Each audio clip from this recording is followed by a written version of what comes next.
Alright, I thought I'd do a quick, video review of these Wolf Creek traps. I came across them online. They sell, these are the number 2, what they call the eliminators, with the dog. They sell 1.5s, 175s, 2s, 3s. And in the 2s and 3s, they sell them with the dog. And they sell also the old Montgomery style dogless. As far as price point, they're a relatively inexpensive trap. I think if you order them by a dozen, you get them for right around $9. So they're really, I guess you could say, a cheap trap. But I got 6 of them just to try out. I was curious what kind of trap they are. I like the Bridger number 2 square jaw with a dog on, so I thought I'd try these and see what I thought of them. I don't have any of the 6 left that are not modified. I've done already going through. Forgot to make a video when I first got them, but I can run through them real quick. Well, I guess first things first, let me set it and get some jaw measurements.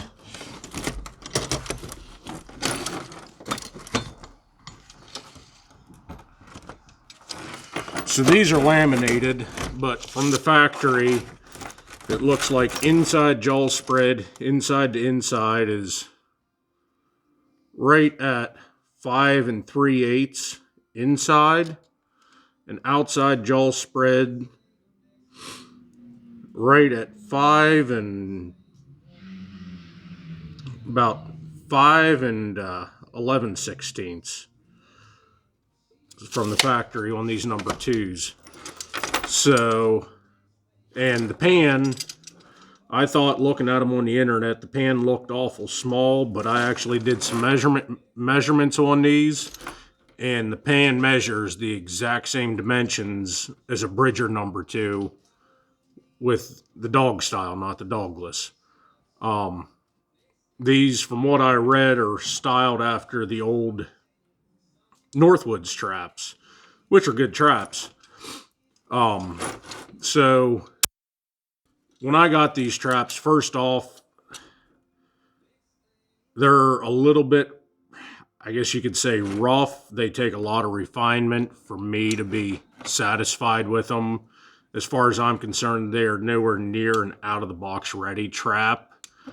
Had quite a few things that I didn't like about them. I'd put it as they're a trap that has good bones. If you're willing to work on a trap and do some work to it, you can really make them into a decent trap, I believe. I haven't had a chance to test these on the line yet. Like I said, our season's been out for 2 or 3 weeks now, and I just got these in last week and managed to get them set up, but it took a lot of figuring and playing and everything else. One thing I will mention is I had bought pit pans, palsy trip pans for most of my Bridger number 2s, and they will not work on these traps because the palsy trip pan, when you clip it on, actually hits the springs. There's not enough clearance to let that go down. You can see it's pivots too much. So Bridger number 2 pit pans will not work on these traps. You're pretty much stuck with using the original pan on these. So when I got them, very first thing I did right out of the gate, out of the box, is the chain they came with got cut off and thrown in the trash. I don't know if you'll be able to see it, but these links, a lot of these links are not welded the whole way through. And I didn't save the swivels. I didn't save the links. The swivels aren't that great. The J-hooks are not good. The chain is, as far as I'm concerned, pure junk. So it went in the trash bucket. Let me set this again.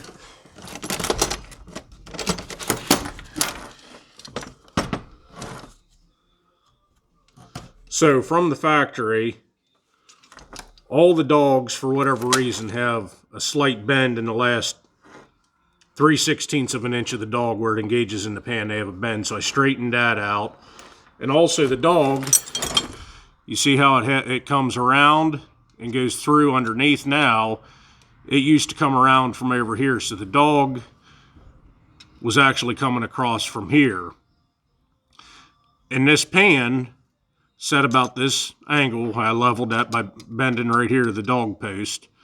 But the pan notch, you can see where I have it now. The pan notch used to be up about where the tip of the screwdriver is at now. So this dog, when it was set, was sitting at an angle about like that. No, I'm sorry. It was sitting at an angle about like that. It did not engage real nice.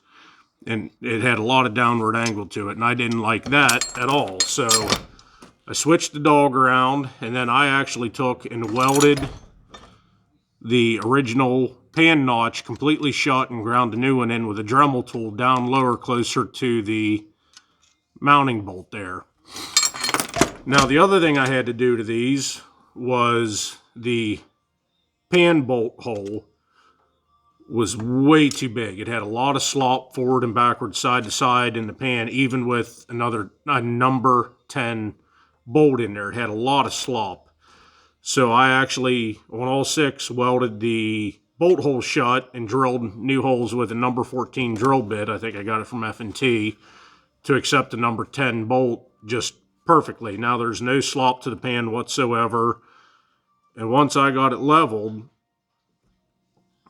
you can see that trap just sits about as nice as can be. The loose jaw is up just a touch, but I can live with that. From the factory, actually both jaws set, coming down to the pan, both jaws set like that. They didn't set completely level. It was sort of bowl shaped. And by flopping the dog around to the bottom side, lowering that pan notch, that pushed the strong jaw down farther and alleviated that problem. I think the reason they set like that is I don't think they adjusted anything on how high the dog mounts between the dogless version and the regular closed jaw version, and with the cutout for the offset jaw, that let the jaw come up higher.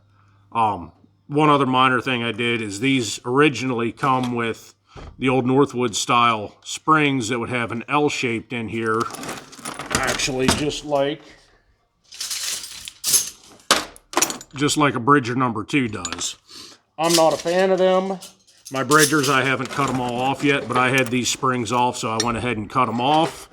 And then the pieces that I cut off, I trimmed down and ground down and actually welded them onto the dog for reinforcement, since the dogs on these, as far as I'm concerned, aren't overly strong from the factory, and I was 4-coiling these traps, so I wanted the dog to be plenty strong.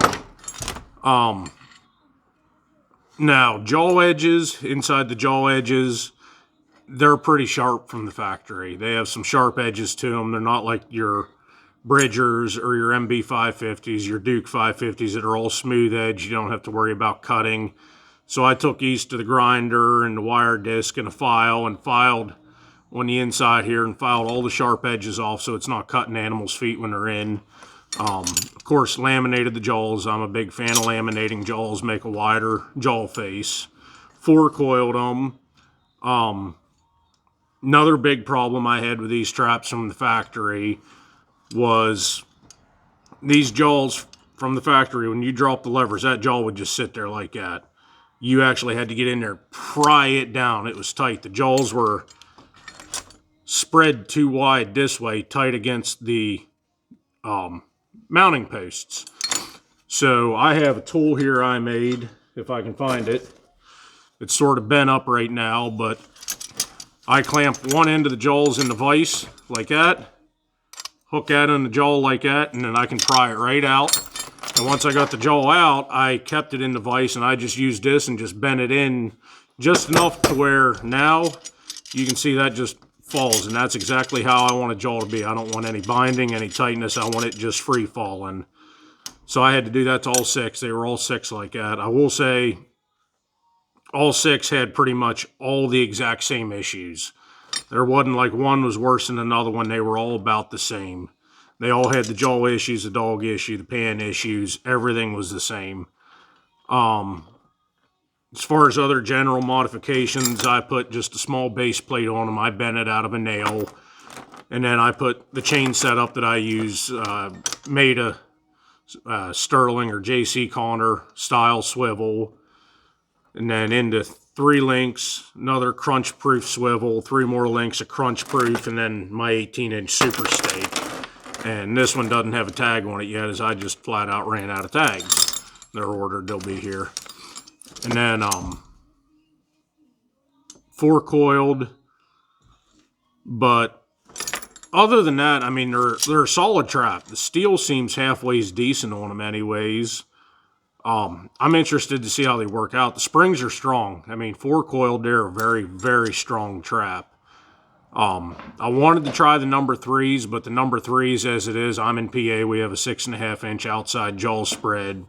And from what I've read on everybody, the number 3s that they have are 6.5-inch outside jaw spread already. So the only way I can make them legal while still being laminated is inside laminating them. But number 3s I like doing inside and outside, and I can't use them here in PA because that would make my jaw spread too big. So I opted for the number 2s. And like I said, once I got all these modifications done, everything I wanted to do to them, they seem to be a fairly decent trap. One last thing I forgot to mention is right here on all the jaws, I do this to every trap I have, is I bubble weld all the jaw tips right here. And what that does is if there's a coyote or something strong in that trap and he's yanking on this trap like that, if he would be able to bend those jaws, which on these traps, as strong as these jaws are, I don't think they're going to, but he'll never pop that jaw end in through the mounting post with that bubble weld there. It's not going to happen. They're going to be there waiting on you. So, but yeah, I mean, you spend some time modifying them, spend some time working on them, doing whatever you want to do to them as modifications. They seem to be a half decent trap. Like I said, I wasn't a fan of them out of the box. For a budget trap, they're okay. Like I said, they take some work. Don't know that I'm going to get any more of them. It's just more work than what I want to put into a trap. I'm at the point now, I like my Bridger number 2s, and I pretty much, well, I just bought a bunch of Bridger number 2s already modified. They came laminated, base plate welded. All I had to do to the Bridgers was replace the pan bolt, bubble weld the jaws, add a swivel, and then I tack weld all my connections shut. All my J hooks and S hooks get welded shut. And that's all I had to do to the Bridgers. They're just very fast. I can go through a dozen of them in no time flat. These 6 traps, I think I get up usually around 4:30, work on them till 6:30, something like that, till the fiance and the boy gets up, and then come out in the evenings and work on them for an hour and a half. And doing that, it took me, I think, 2 or 3 mornings and another 2 evenings of working on 6 traps just to get them all done, plus some time in between. And they're now, I think they're going to be a good trap though. So take out what you will. That's what I think of them. I think they're a trap with good bones, but they definitely need some modifications at the gate whenever you get them. So have a good one.